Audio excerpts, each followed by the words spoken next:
right. Well, everyone, thank you for joining today for Joe's Blackbook Session 4 with Robert Geller.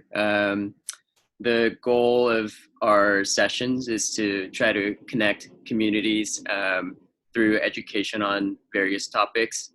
Today we have Robert here joining us from Portugal. It's a pleasure to have him here. Actually, Robert was one of my first bosses in New York when I moved here straight out of college, no fashion background. He took me in as an intern for whatever reason, and since then we've become close friends. He's actually introduced me to Joe of Joe's Blackbook. So happy to have you, Robert. And guys, if any of you have questions throughout the session, feel free to type it in the chat and we'll try to fit it in as we go. And if we can't, we'll try to get to them at the end of the session. And with that, Robert, could you tell us a little bit about your background? Like, where'd you grow up?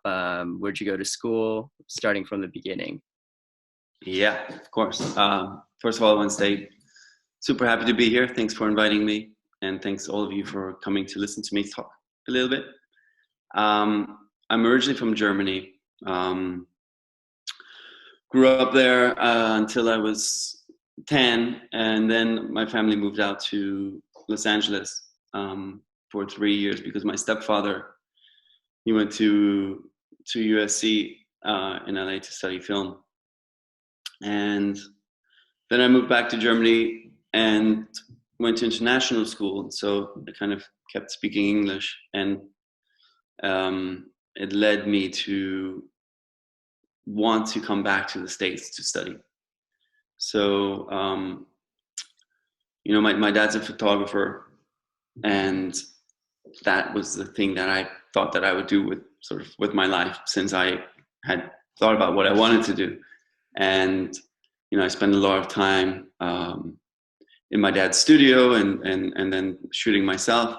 And then later, when I graduated from high school, I decided that I wanted to work as a photographer before I went to college. And so I spent 2 years assisting 2 different photographers, and then decided to go to college. And I went to Rhode Island, to the Rhode Island School of Design. And it was there during the foundation year that, we did tons of drawing and a lot of tasks that, that really challenge you and can build your confidence if you do well in them. And it sort of gave me the confidence to try to do something else. I had the feeling like, been doing photography for quite a long time. Why don't I take these, this was after the first year, these remaining 3 years to study something completely new. I've always had an interest in fashion. I thought I would go at it from the photography angle. But after taking a few classes in apparel, I really kind of fell for it.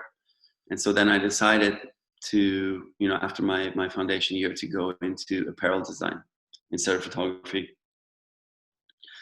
And that's where, that's where I learned sort of all the basics of sketching and pattern making and sewing my own clothes and things.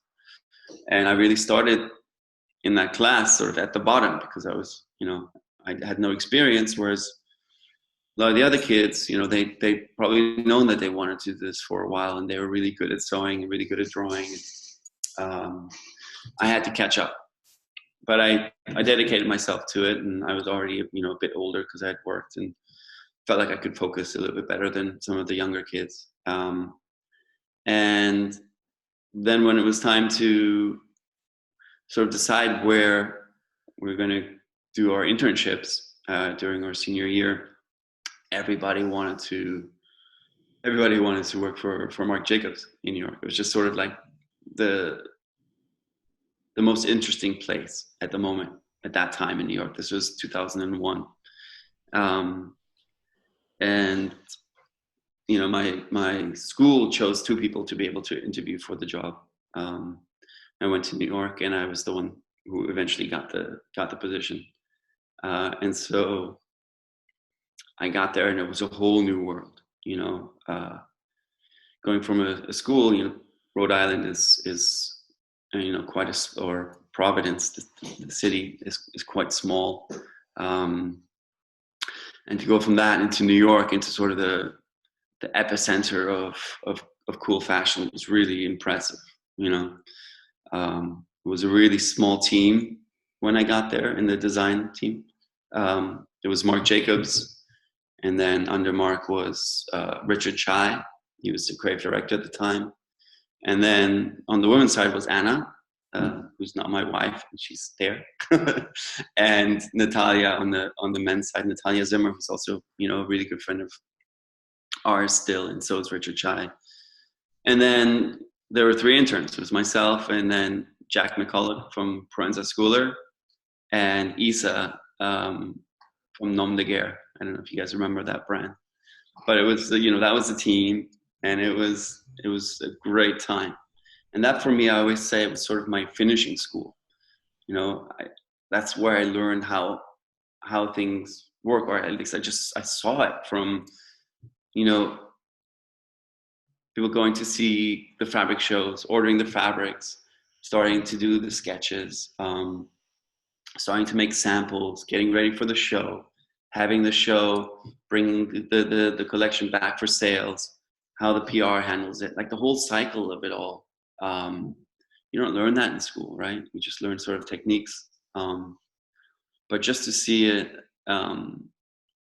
live and see the things that are just they're so normal, I got there and they were like, okay, yeah, well, just sew these buttons.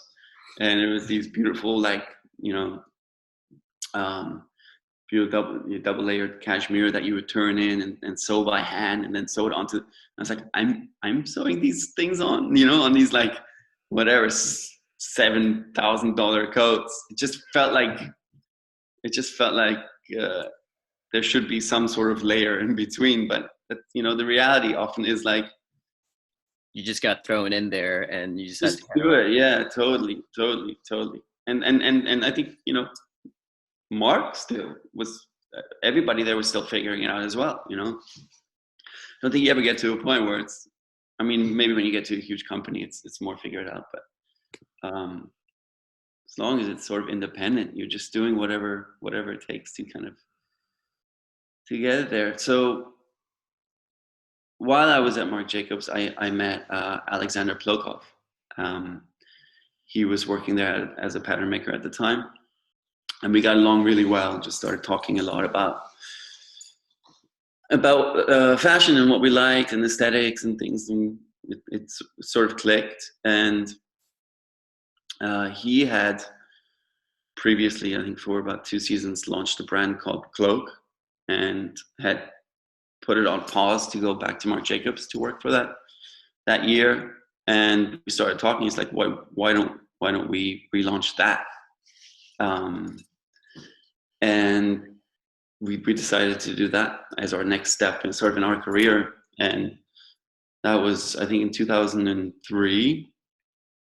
And yeah, we launched Cloak. And Cloak was a menswear brand that a lot of people still remember, but it was never that big in terms of size or sales. It was pretty good, but we sold to really great stores, and it was just getting a lot of press attention. And it was right sort of at this time where New York didn't have much menswear yet, so coming out, and I was really surprised. We had our first collection out, and all these magazines wanted to write about it. And I was like, this is how quickly it can happen. Crazy. And then I think with that first season, we won this award called the Ecodomani Award, which gave us 15 grand to put on a show. So we're like, okay, sweet. And then we put on a show, and suddenly we had a show, right? It was kind of a mess of a show, but it was the first show, and we were out there. And it just kind of snowballed in terms of the attention that we were getting and the stores that we were selling to. But we didn't really know what we were doing in terms of the whole we were two designers trying to run this business, and we're all in this business. It's really so difficult to make all the pieces fit together, from the production to the sales to the PR, to like just the pricing alone of garments was so challenging because there's so many pieces that go into it. And we're doing full collections of like whatever 45, 50 styles a season.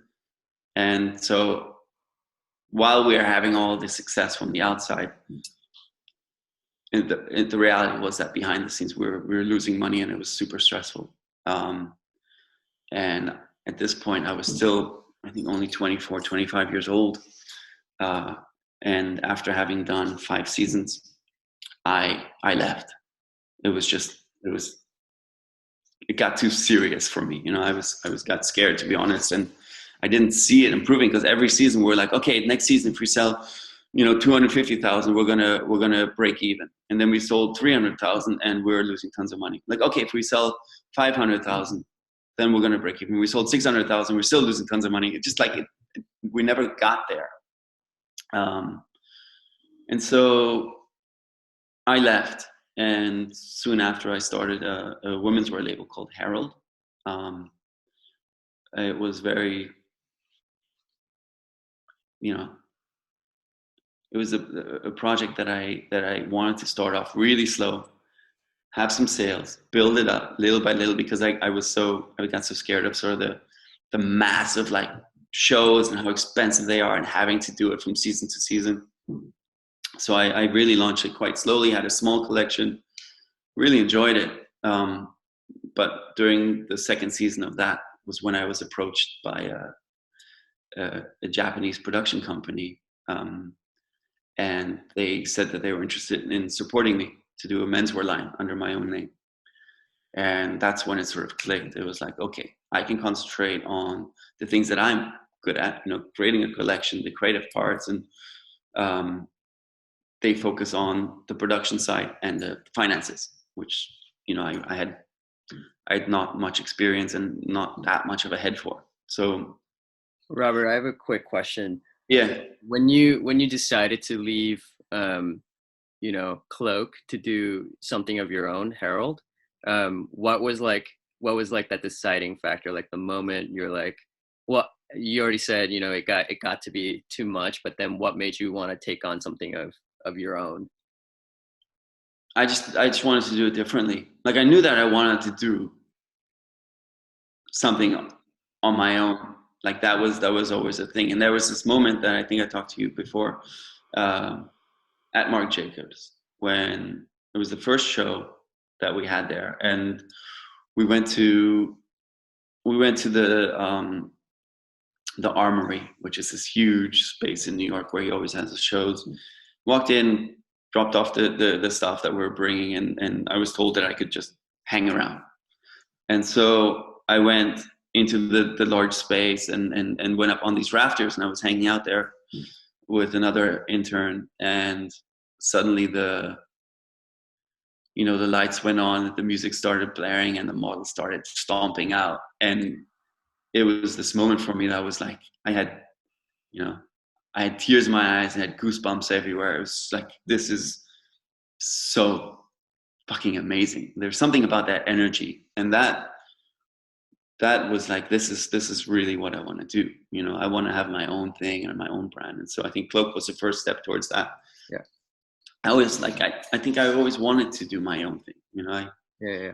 It was just part of my vision for my career. Yeah. So then Robert Geller was started. This was in 2007, and I don't want to talk too much about it, but because of the recognition from Cloak, it was very like kind of stepped right in. The stores from our first season came to see it, and a lot of stores placed orders. Really, that's the hardest thing when you're starting off. It's like, how do you get the stores to come see you, and how do they trust you? But they already had that. I had that name, and so really that was a big help in the beginning. And the quality of the product was amazing. Made in Japan, we just, from one season to the next, kind of found our groove. And then in 2009, we won the GQ and CFDA Best New Menswear Designer in America award, which was a big sort of like, we noticed that we had a show and then we won that award. And then the next show was just packed. Like, we always had pretty good attendance, but it was like, we couldn't even fit anybody in. And it just was a little bit of that next level sort of a step. And it just really for such a long time, it's just a step after step after step, growing little by little. I was always sort of that like underground, just peeking out a little bit kind of a brand, like being recognized by GQ felt a little bit weird for me because it wasn't really the kind of brand I was. But then it was like even more of an honor because I wasn't trying to be that, but they still honored me with that, which I think was, kind of keeping your customers who feel like they have something really special because they know who your brand is and they wear your clothes and they kind of recognize each other on the street. Like, I never wanted to disappoint them by doing something where they felt like I was betraying them or selling out. And right. So walking this line of like having a commercial success, but still keeping your integrity and keeping it at a place where the customer that originally found you is still happy with the brand. I think that was really important to me my whole career and building this brand. So I never had the intention of becoming too massive. I always wanted to be, and people always ask me like, what do you want? I always said like, I want to be able to keep doing what I'm doing, like come to work in the morning and be happy about what I do, be proud of the work that I do and be around people that I like.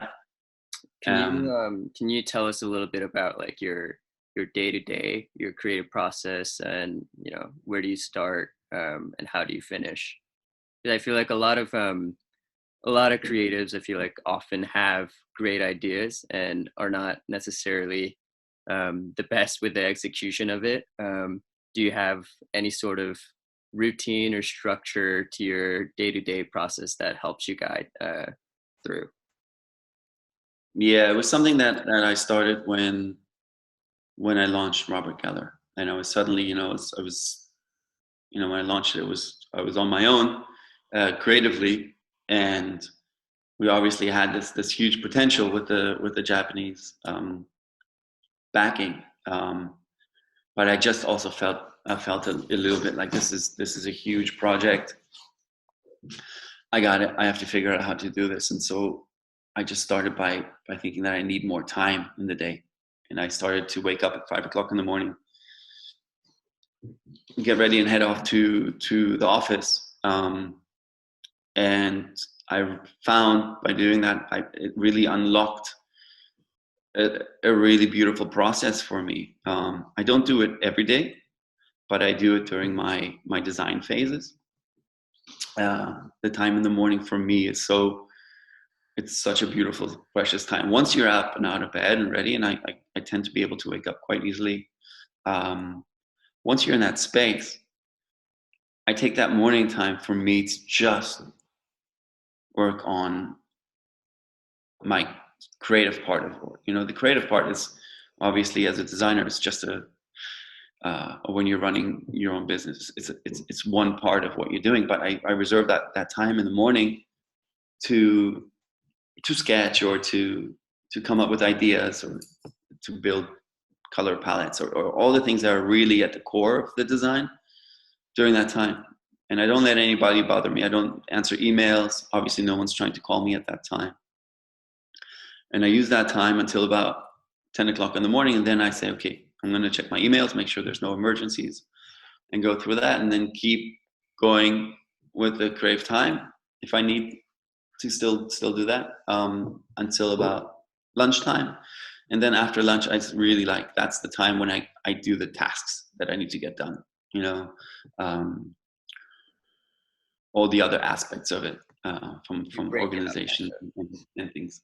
But the beautiful thing is that sometimes if you start that early, you could come into a day, and sometimes at like 3:00 in the afternoon, you're at a point where you're saying, okay, this is okay. Like, if I really feel today like I want to go, meet my wife for a coffee, or hang out with my kids, or go watch a movie, or whatever it is, go do yoga, you can. And you're basically just switching the day forward, where you feel like you're ahead of the day, which feels so much better than being behind, right? That a feeling of like, I haven't done enough today. I still have so much to do. It's so late. Those are all bad feelings. So that idea of just saying you're going to rise early, it's tough, like opening your eyes, getting out of bed. It's tempting to stay. But once you do it and you get into that mode, put on some good music. Like, I started to work from home more as well. So I was lucky enough to have a space where I could go. And so by I started working at like 5:10. I would just go downstairs, wake up, go downstairs, put on some music, and or like an audio book or something, and just start working. But that, I think, to me is that was a big game changer. Just because more than saying, okay, I have these extra 2-3 hours in the morning, it's more about like, how do I feel? I feel like I'm ahead of the day, or the pack, or whatever it is that you're trying to get done. Turn around, it's like 8:00 in the morning, and you've already done a shitload of work. Feels pretty good. I feel like that's especially more relevant today too, because most of us are working from home. So it's about being able to place these structures for yourself. And going back a little bit about your time at Marc Jacobs, I know you had told me a story about that time in New York City. It was during 9/11, and I thought that would be a really inspiring story for everyone to hear, because we're in like a similarly uncertain and scary time today. Can you tell us a little bit more about that? Yeah. So, when I was talking about that first show that I saw, that was while I was still at RISD. I was doing sort of the what's called the winter session between the fall semester and the spring semester. So then I went back to RISD, and I finished school, and they asked me to come back, and I went back to Marc Jacobs, and I moved to New York, actually on August 22nd, 2001. And I had found a nice little apartment down in southern Tribeca, which at that time was not nearly as fancy as it is today. But I was like just a few blocks away from the World Trade Center. I used to sit on the roof and look up at it like they were kind of on top of me. But then on September the 10th was when Marc Jacobs had their show. And obviously we have been working like crazy, and it was a big deal for the show to start. It was amazing. It was also when he was launching his perfume, and they had taken one of the piers in Chelsea and built this huge tent on it. It was incredible, so beautiful. And then when the show was over, the back of this whole backdrop kind of opened up to this tunnel where you walk out onto the pier, and that was the after party. And I was lucky enough to be able to invite a couple of my friends, and I really like the people at Marc Jacobs. And so we hung out. I think it was like 2:30 or something like that. I was like, I have to go, because we have to be back at work tomorrow morning at 9. Of course, I'd had some drinks. We had a really good time. I went home and went to sleep. Next morning I woke up. I was like, looked at the watch. It was like 8:35 or something. I don't know. Later than I wanted to wake up. So I just put on my shirt, brushed my teeth real quick, and I headed out. And there was a window by the elevator, and I looked out, and just saw people sort of sitting on the street in suits, kind of covered in dust. Like, well, that's crazy. Like, I was hungover, didn't I? Like, are they filming a movie? What's going on? I took the elevator down and got onto the street, and I just saw, like, it was the craziest thing I've ever seen. Like, there's such a weird scene, dust everywhere, people, like, and I just asked, like, what's going on? And somebody was like, pointed, like, World Trade Center, airplanes, and my door out was facing north. I turned left and I turn around and I look up and I just see one of the buildings with a huge hole in it, flames and smoke coming out of it. And I just looked at it for a second, and there was this policewoman. It was so well. She looked at me. She was like, "Get out of here! Run! Get out of here!" And I take one last look and I see the building starting to come down, just like slow motion. And I still get chills thinking about it. I turned and I ran as fast as I could for my life. I ran up Church Street and took a right on Thomas Street, then turned left on Broadway, and eventually I stopped running. I remember shaking. I got my phone. I tried calling because my roommate was still in the apartment. I wanted to call him. I couldn't reach him because none of the cell phones were working. I was like, what do I do? I guess I'll go to Marc Jacobs. So I walked with this whole, like, sort of exodus of people walking north. I walked to 72 Spring Street and went to the office and got in there, and the receptionist was bawling and telling me how there were still like 12 airplanes unaccounted for over New York and we're under attack, and there was this whole panic. Like, nobody knew what was going on, obviously, at the time. And people were using the phones, the landline, the only phone that was working. And when it was finally my time, first thing I did was I called my mom. And when she picked up the phone, I just heard her voice, like, tell her she's been crying. She had no idea. She knew where I lived. She hadn't been able to reach me for hours. The first tower had gone down before. And that's when I just kind of like, I was like, this is so crazy. And then finally my friend was able to, like, my roommate was able to get through to me. And he was like, I got our passports. I'm coming to see you. So he joined us. And then a mutual friend of ours who was working at Marc Jacobs in the PR department was also there. She was like, well, why don't you guys come to my house? She was on like 36th Street or whatever. We went to her apartment. And I just remember that day was super crazy. We looked out the window. She was up in one of the top floors in this tall building. You could see the top of the other buildings. And there were people with machine guns, like just like looking at the sky, seeing what was going to happen. And we watched the news and we saw that footage over and over again of these planes like crashing into these buildings and falling. And it was like, I was just right there, like, crazy. And New York was on lockdown. Manhattan was totally, nobody could come or go. The bridges and tunnels were closed until, I think it was like sometime in the afternoon, kind of 4 or 5. They said, okay, the Williamsburg Bridge has opened up.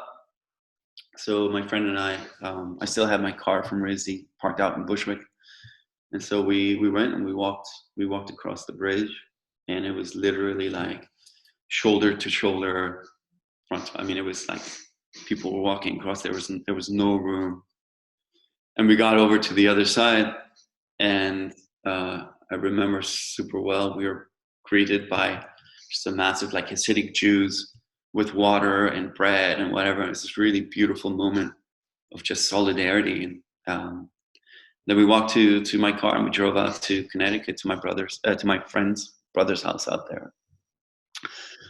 But I think if I hadn't had the job at Marc Jacobs and really enjoyed it as much as I did, I think I probably would have left New York. It scarred me. Like, How do you think that type of atmosphere, that type of like hardship and difficult times shaped creativity back then? How do you, or, you know, the fashion industry, but creativity in general? Yeah, I mean, out of that time, kind of sprung the beginning of menswear in New York in that way. I, I I can't say for certain that it came because of that, but it seems like these times that really make you sort of rethink what you're doing with your life, usually produce a time of great creativity after. Um, and it was the time when, you know, Tim Hamilton, Patrick Ravel, a little bit later, Siki, um, Obedient Son. Like suddenly there were all these sort of Tom Brown, all these menswear designers in New York doing their thing. It wasn't like a cohesive thing. It was just everybody. There were all of a sudden all of these designers that wanted to do menswear brands and show it on a runway. And I think it was a really cool time, because it's also the time when like all those forums started popping up and talking about men's fashion. It became a thing, you know. Yeah, it was like such a special thing. You felt like you're part of like a gang or a group. Like all these forums, like you said, Style Forum, like Style Zeitgeist, like Super Future, all these different forums had threads dedicated to individual designers. You know, I know the Robert Geller Style Forum thread is still very much active, and those guys still, you know, pull out their favorite pieces of RG collection and post like fit pics and stuff like that. But that, I feel like that really was a special time in menswear, at least in New York, I guess.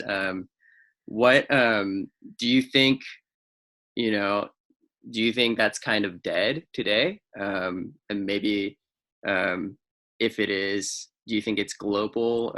Can the excitement come back? And if so, how? Yeah, I think it's that. I mean, like, not that men's or fashion in general is dead, but it's in a really weird place. I think there's just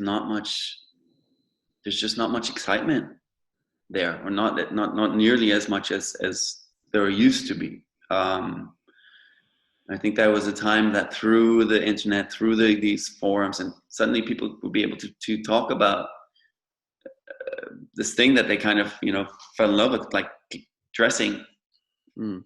You know, I'm talking about more about menswear, but like, you know, especially in the States, Europe was a little bit different, but like it wasn't cool to talk about clothes as a guy before that, you Totally. know. And it was a time when you know, it was starting to be okay for just a regular guy to want to wear interesting clothes and to care about what you're wearing and want to look good with what you're wearing. And that was really, there was this energy around, and a lot of sort of young kids that were first discovering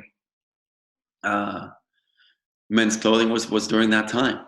So I, for me as a designer, was really exciting to see all this enthusiasm for not only my brand, but just for men's fashion in general. Um, uh, and you know, on a larger scale, you have to credit people like Kanye West to make it okay for men to say, okay, I'm interested in what I'm wearing and I want to wear really nice clothes, which just wasn't accepted before. But it was this growing of sort of a community, and it's I don't know what happened, like if it's gotten too big or too diluted. I think a lot of it has to do with social media, and there's just so much information, and it's like there's no more sort of like tastemakers. Like it's just there, it's in your face.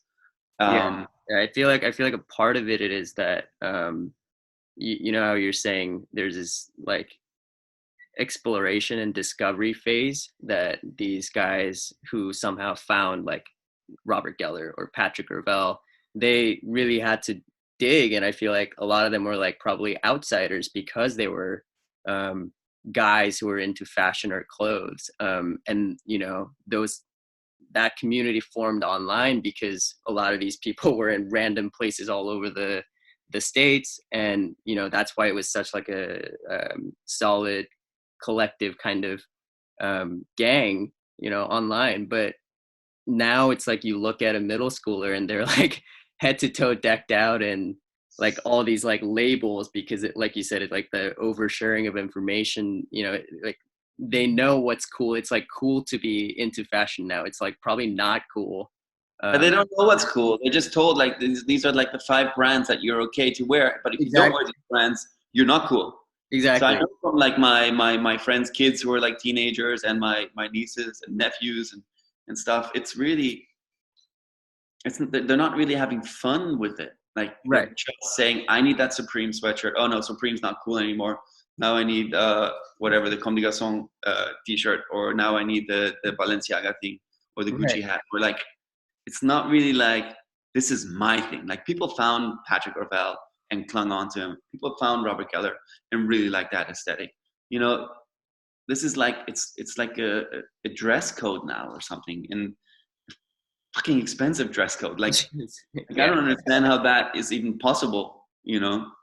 I mean, and then it goes into, there's that dress code, and then it trickles down into the fast fashion companies, more of them like copying and producing these remakes, and kids buying into that as well. What do you think is kind of next in terms of trends, or like menswear or fashion more in general? I think people are getting sick of, I'm not saying everybody, but there's a section of people who are definitely getting sick of what is happening in the world in general. Not just in fashion, but just sort of this really crazy fast pace overload of information.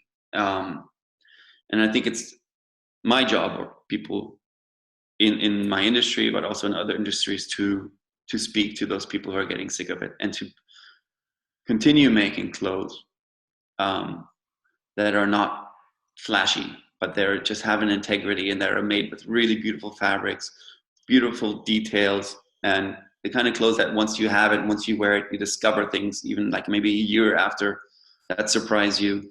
And really, I need to learn, and I think we need to learn how to really tell those stories.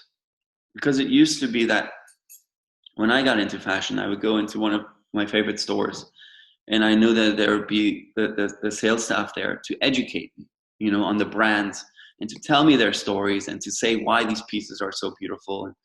But that doesn't really exist anymore.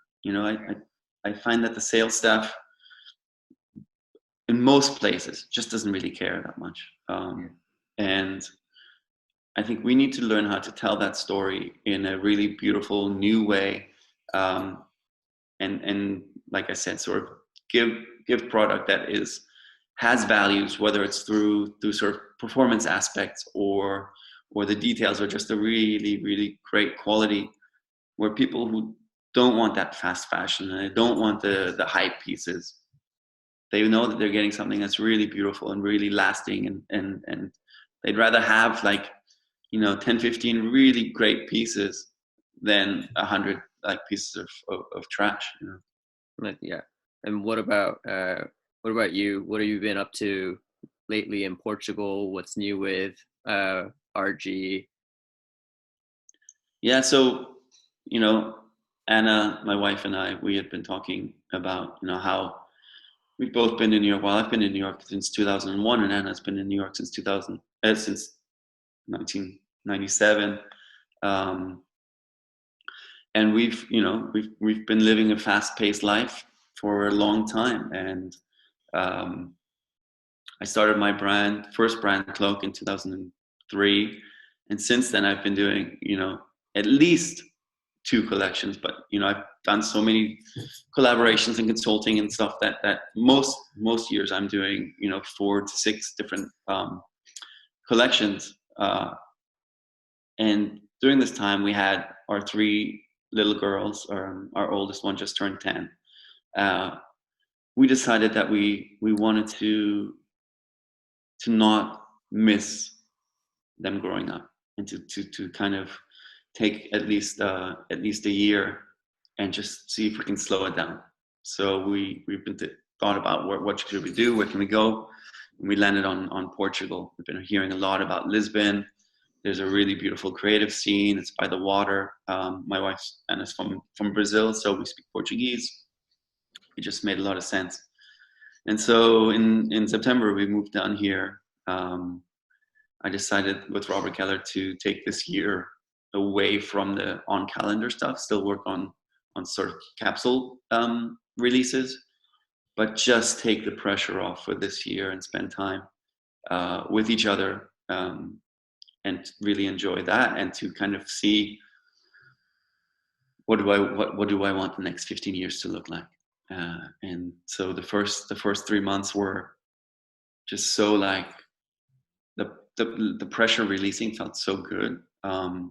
We were traveling like crazy, and I felt like after those 3 months I got a little nervous. I don't know if it was guilt that came in or something. I just started feeling like I'm not producing, I'm not doing enough. I'm not this guy that just enjoys his life sitting around.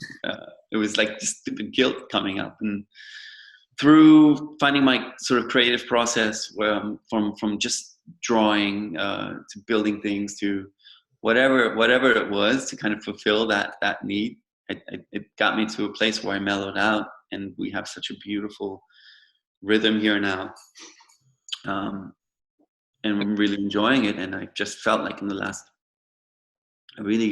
2 months where I got this new boost of energy to move forward. And so I'm working on all these different ideas, and it feels great, you know. Robert, we have a few questions on kind of related to this. I'm gonna try to like bundle them together. So the first part was, how do you find new ways to inspire creative growth and expansion? How has working in a new city changed your creative approach, or how you get them inspired? And are there any creative techniques that you've found for yourself which help to spark new ideas and concepts? So I think all of these kind of, I bundle them together because they're all about like new approaches and new ideas and new places. Yeah, I mean, for within the design world, what I did, and it really worked well for me from season to season, was that I saw it as, my collection was sort of this language that I had developed in terms of the aesthetic of it, the colors and all of that. But I made sure that each season I wanted to tell a different story. And so it gave me the opportunity to just delve into something that I'm interested in, whether it's sort of an art movement or a time and a place. I did one collection was Berlin in the late 60s, and it was all about like the sort of student revolutions at the time, and it was the shifting of basically like post-war Germany, where there was still a lot of sort of Nazism infused in and very controlled, to this new generation saying like, that's it, this is our country now, and they took over. And it was this like kind of brutal but also really beautiful moment of saying like, we are not our history, this is the future. So that's something that I found really fascinating in terms of like my country, my background, but also just in terms of history. And I really just threw myself into it and studied the time and read about it and found really lots of references and stuff. And then I created a collection that had that spirit. It wasn't like I was saying that's how they dressed, I'm going to make clothes that look like that. Right. But I took the spirit of it and tried to inject that into the collection. So for me, like finding things that you're interested in anyway, and if you can build that into your work, I think the product that comes out is more interesting, but it's also like a really great way to keep you motivated.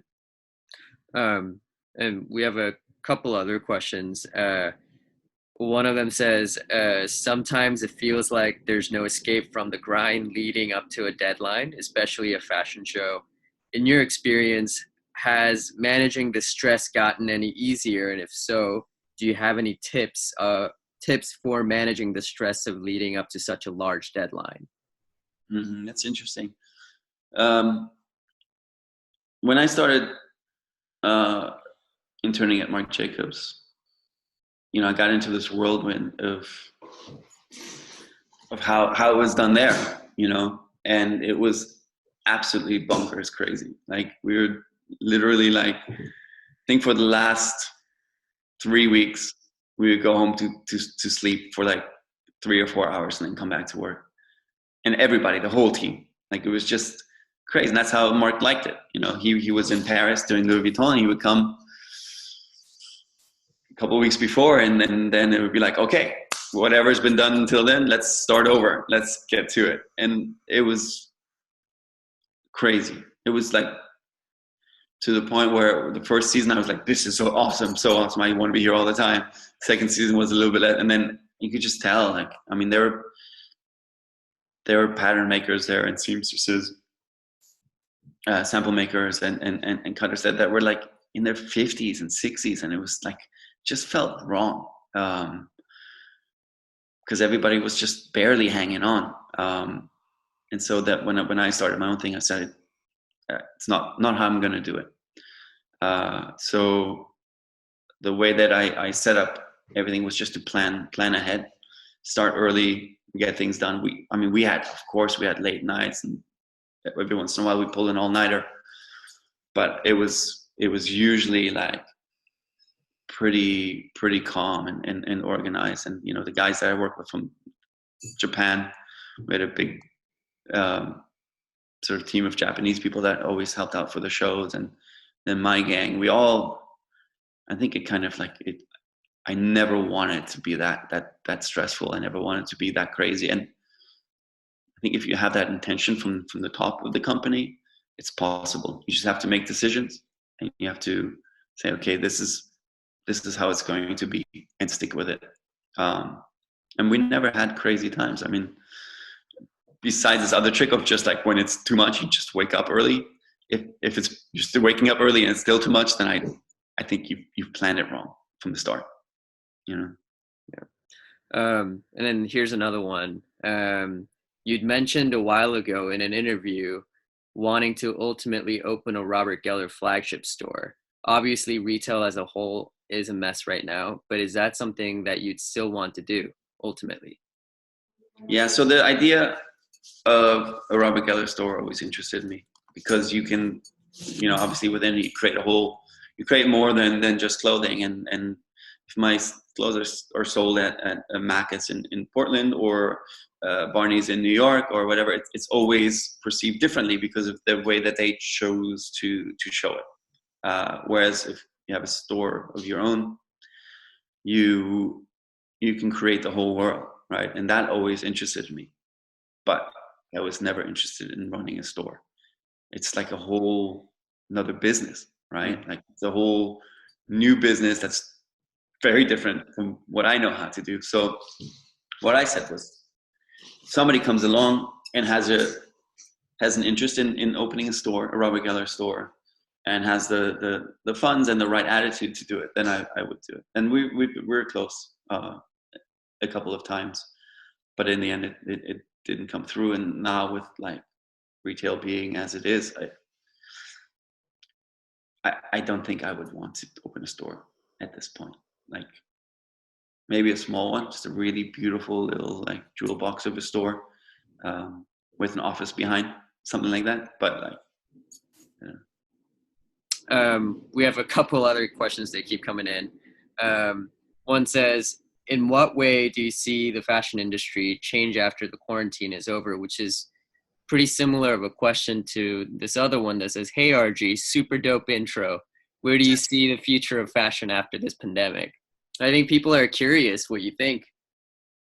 Yeah, it's hard. I was talking to Joe the other day, and I said, people are creatures of habit, and whether it's in 12 months, 18 months, 2 years, people eventually want to kind of veer back to what they feel comfortable doing, which was not necessarily the right way to do it. But what I'm hopeful for is that, people have a lot more time right now to think about stuff than they've ever had probably in their whole career. And I know I have, I've had some clarity to think about what I want in my life, and I really I'm hopeful that more people will go towards this sort of like rejecting the craziness of what our lives have become. Just in terms of like this constant influence of things that you don't really want in your life, right? Like you don't want your feed filled with people who are pretending to be something that they're not. Like, I don't know. I just think that hopefully there'll be a little bit of a cleanse coming through it, and people will realize that like this is not okay. That's not what I want. And at the same time, there will be people that are willing or ready to offer um, products and experiences and all those things to kind of to to show real value and to get back to sort of what at least I think most of us here want and think is what we should have in our life.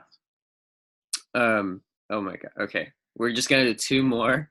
We're running out of time. We're just gonna do two more and then try to wrap up. But before we do these two, Robert, can you tell everyone about the T-shirts that are coming out tomorrow? Gladly. Yeah. Okay. So when this whole thing started, obviously everybody was shocked and still is. So was I. I mean, we Anna and our family, we've been in our house now for, I don't know, it's been 7 weeks, 8 weeks, and obviously scared to get sick and our kids to get sick, and I thought, like, what can I do? What can I do to help? And I had a few years back had done this T-shirt when Trump was elected and was talking all this shit about immigrants. I decided that after my show, when I was about to take my bow, I would wear a T-shirt, and I asked Anna to paint the word immigrant on it. And I came out, and then when the show was over, I got a phone call from Vogue. I got a phone call from Women's Wear Daily, like literally just a few hours after, and they were all asking about this T-shirt. And that gave me the idea. I said, okay, I'm going to make these and sell them, and then just give the money to the ACLU. And I partnered up with Grail.com, and they said they'd match whatever we made, and together we raised more than $20,000 for the ACLU. And so I said, okay, most production places are down. What can I do? I could probably still manage to make a T-shirt. And for spring summer 2018, I developed this graphic which says, "I'm scared too, but we'll be all right."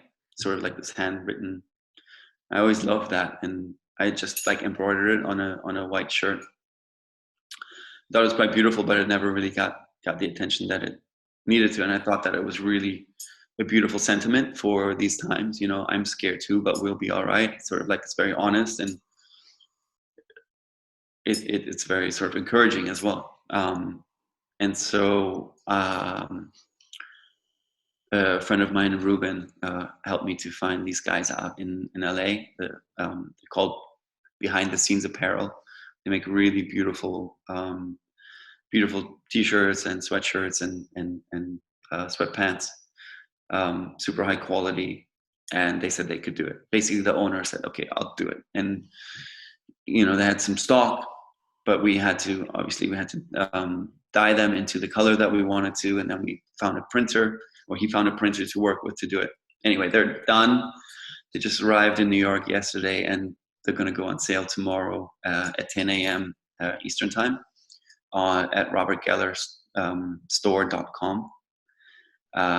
And yeah, we started off with just making 100 of them. Hopefully we'll be able to sell them, and then we'll see. Maybe we'll do a second round, but we'll raise some money for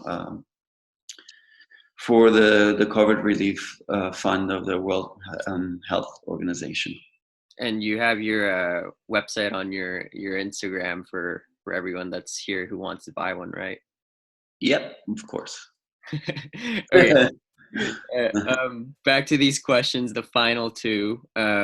One of them is a more personal question. It asks, what are your favorite brands currently, up and coming brands and or established ones? Yeah, that's a tough question. Yeah. I I don't know. There hasn't been like a new brand that I've fallen in love with for a long time. Um, and I've not totally fallen out of love with some of the older brands, but I just don't feel as excited about them anymore as I used to either. I always loved, the Belgians, Dries van Noten and the Müllermeister, loved the Japanese from Yoji and Comme des Garçons. And I still do, but it just feels like there's a gap there. It's like that can't be the best, most exciting thing that's out there. It's the brands that have existed for whatever 20 some years.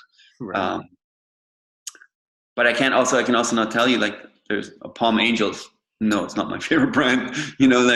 Just think there's it's shifted, and I don't know if it's a generational thing or I don't really get excited about the new brands that much.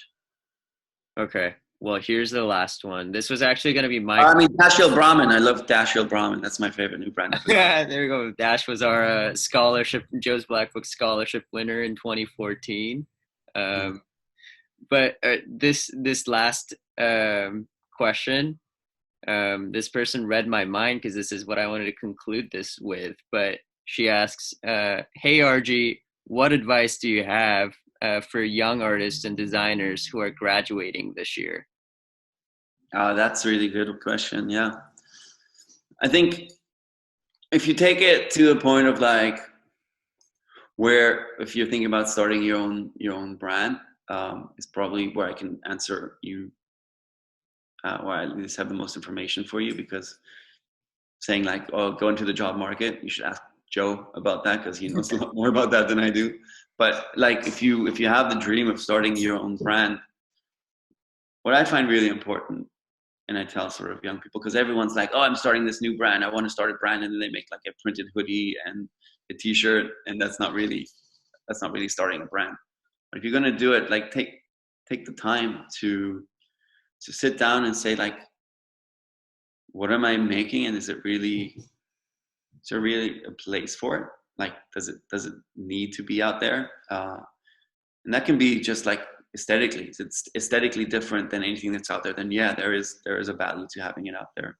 Or does it have a new functionality, or does it solve a problem? But I think so many people, and I include myself in that, when I started, like I was like, I want to make a brand. I want to make clothes, and you just put something out there. And for a few seasons, I was like, I didn't really know what I was doing with it, and luckily there was still excitement about it. But like, I feel like it could have been so much better if I had just taken the first couple of collections and thrown them in the trash and started from where from where I was. So I think like that the luxury of like not having launched your brand, but you still have the time to build it, to really like figure out what makes it unique, and to work on your branding and the image, that when you come out, you really have a strong presentation or a strong knowledge of what your brand is. That really will help you, because you see a lot of brands that come out and they get picked up by a couple of really great stores, but it's not ready yet. Like, either you don't have your production in place, or you don't have your pricing right, whatever. You don't get a lot of chances. Once they kick you out of that store because you didn't do well, your sell-through wasn't good, you're not coming back.